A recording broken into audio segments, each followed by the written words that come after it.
Alright, so same example from last time, except now I'm going to make it a non-homogeneous system. And what I'm going to do is add a constant rate at which eggs are being eaten by some predator. So let's call that rate r. So e prime is going to have this minus r on it. And suddenly we're looking at a non-homogeneous linear system, right? Because there's this extra function being added on, which could have involved time. So I could have put time, I could have added functions of time here, but here it's a constant. But still, that makes it non-homogeneous, right? So it happens not to have time, but there could have been time here. The point is, this is non-homogeneous. So if I call this matrix A, then I'm looking at x prime equals ax plus 0 minus r. Because of this, it's non-homogeneous. So actually, if the only thing that's making it non-homogeneous is this constant vector that I'm putting on here, just adding a constant, then we've already seen a way to handle this. You can convert it into a homogeneous linear system by a change of variables, by basically shifting x to an appropriate thing, which we've studied how we can find that thing.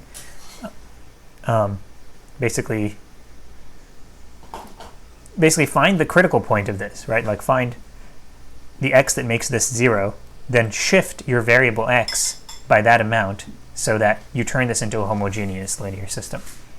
That's how we've suggested dealing with this in the past. But that would defeat the purpose right now.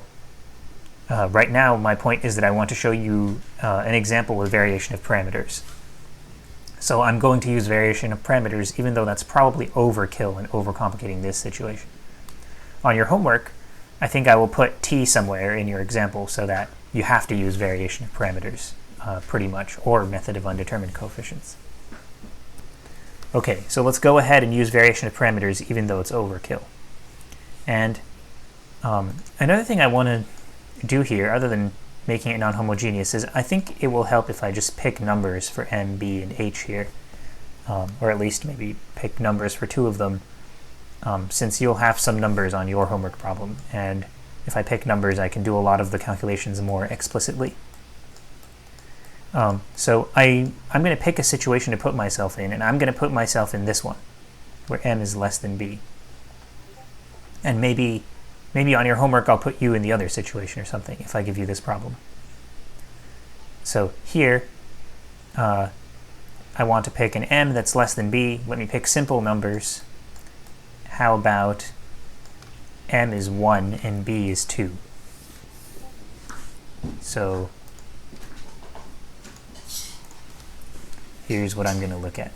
P prime equals negative p, so m is 1, plus he, and e prime is 2p minus he, minus r.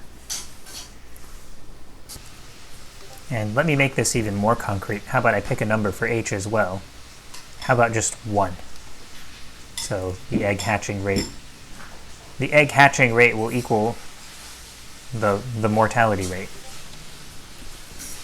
Maybe that's weird, I don't know, but let's just leave r as sort of the only variable here. So let me create a nice clean space for this problem. So again, let's let x denote the vector of functions, pe, so that we can write x prime is this. There's a matrix of coefficients. And then if I want to do variation of parameters, so let me go back to our result from variation of parameters, it tells me, here's your general solution. And then my task is to just go through and compute all the individual bits. So first I need my so-called fundamental matrix, capital Phi here.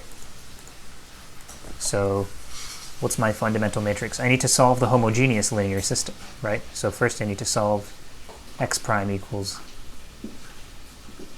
this, x, and get 2 linearly independent solutions. So let me do that. Just kidding, of course, let Mathematica do that. So I've got my eigenvalues, -1 plus or minus square root 2, and my eigenvectors are these guys.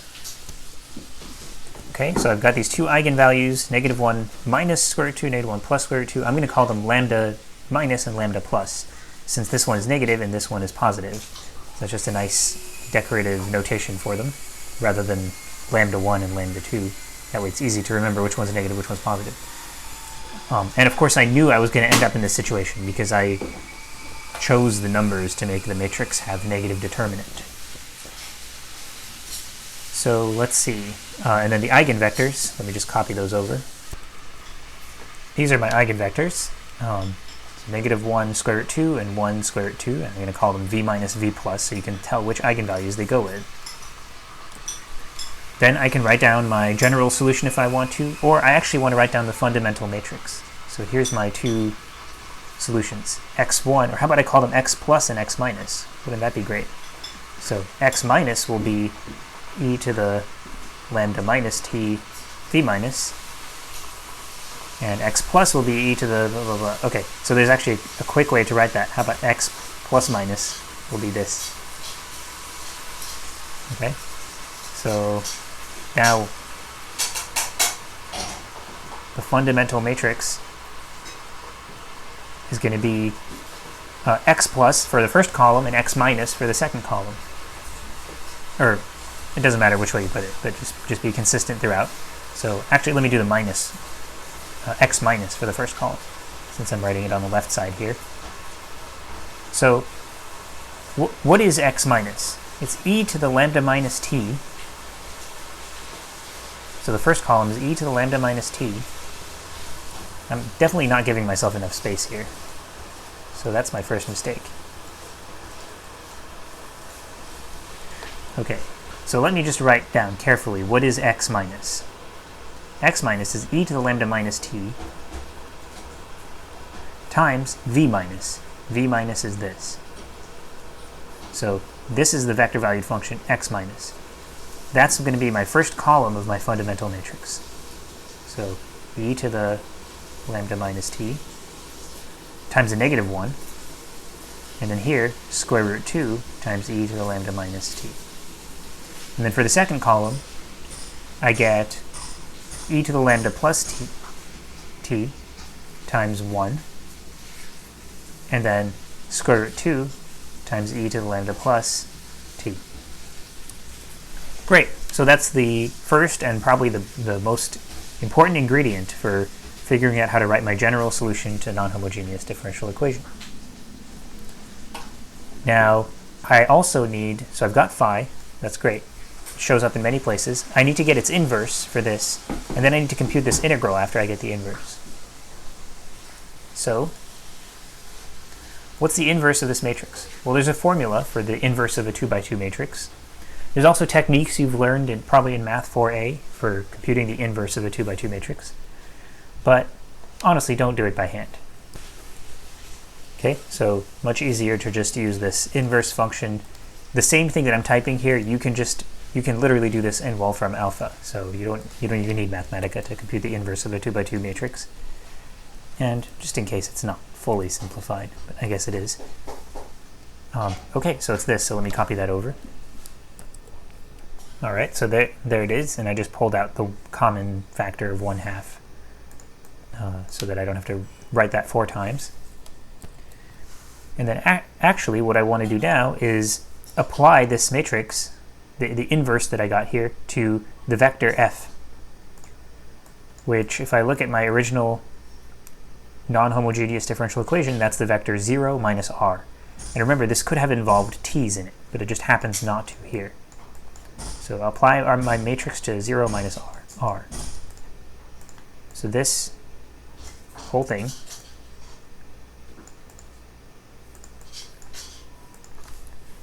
so my phi of t inverse applied to f part is going to be this whole thing applied to 0 minus r. So that gives me -1/2 r times the second column of this matrix, if I just do that multiplication out.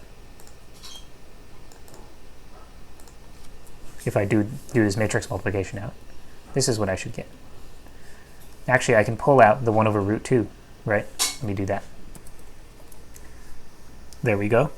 So this is my, well, it's not anything, it's just this. It's the integrand, it's what's going to be integrated here.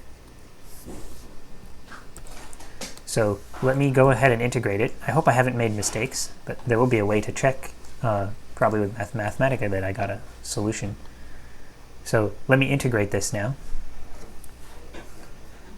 Integral of, let me use s's, phi of s inverse f of s ds from 0 to t is the following. So it'll be negative r over 2 square root 2. That can just come out of the entire integral, right?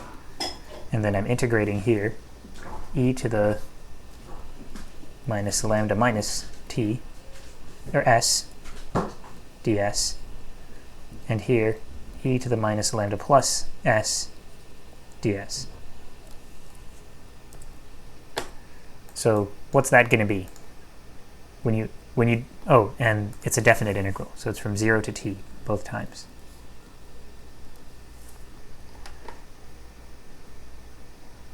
So let me just copy. So what will this be? So let me compute quickly on the side. If I have e to the, let's say, minus a s, and I integrate from 0 to t ds, that's negative 1 over a e to the minus a s, with evaluated from s equals 0 to s equals t. So that's negative 1 over a e to the minus a t minus e to the 0, right? So minus 1. So this is the kind of form that I should expect to get. So over here, this one is negative 1 over lambda 1 e to the minus at minus 1, right? And then similarly, sorry, that was a typo, it was e to the, it was lambda minus, not lambda 1, is what I was calling it. And another typo here, this is lambda minus t. And then similarly here we get negative 1 over e to the, negative 1 over lambda plus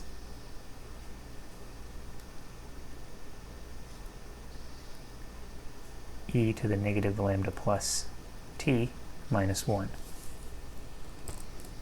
Now, I guess this looks a little bit misleading. It looks like they're both exponential decay terms, right? But remember that lambda minus is negative. That's why we called it lambda minus. So this will actually be exponential. This term is exponential growth. Maybe that wasn't the best notation in hindsight, but whatever. Okay, then I just, you're just cutting down on the number of minus signs sitting around here. So no more minus signs. And I think I'm ready to write down the final general solution. So how about I duplicate this object here, go here and paste it there. So my final general solution to the non-homogeneous differential equation is this, which I've now computed this part. That's this. And I've got phi.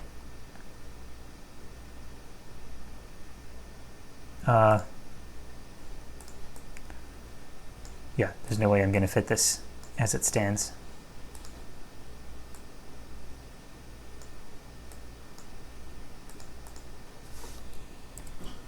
Okay, and I've got my phi, so let me go pick up phi from up there. It's this.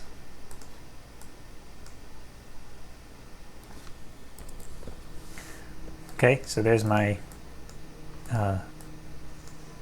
phi, and it goes in these two places.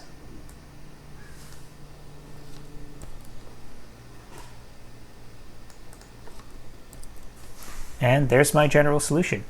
It's just not very simplified. It'd be nice if I simplified this, right? but it is my general solution. General solution to the non-homogeneous differential equation. And remember, this k here is like k1, k2. This is just your free constants that describe this two-parameter family of solutions. So this is what would get determined by any initial conditions that you might have. All right, but we can definitely simplify a little bit. Like we could, so let me move this constant out in front. We could definitely multiply these two matrices, right? And in fact, we should. And I will do that in Mathematica. All right, so that took a while. So after multiplying things out, I got this. And yeah, now you can see, I guess, more explicitly what we have as a general solution. I guess you would also want to write, k1 times this column plus k2 times that column. Really, if I wanted to, visualize what's going on, I would probably go here and then just figure out from my homogeneous picture how it's getting shifted. That's probably what I would do rather than using variation of parameters. So again, this was overkill and probably overcomplicating things. But hey, at least it gets us to a solution. And it was very algorithmic, right? We kind of just went step by step and filled in parts of the calculation. And most importantly, this works even if what you've got here depends on time. Whereas what I was suggesting before was just like shifting, doing a change of variables. That's not necessarily going to work if this depends on time. So I think one reason this was really a boring calculation, I thought, is that the numbers were not very nice. So I think on your homework, I'll try to make it have nice numbers. And I'll also put some time dependence in there so that you have to use variation of parameters or something like that.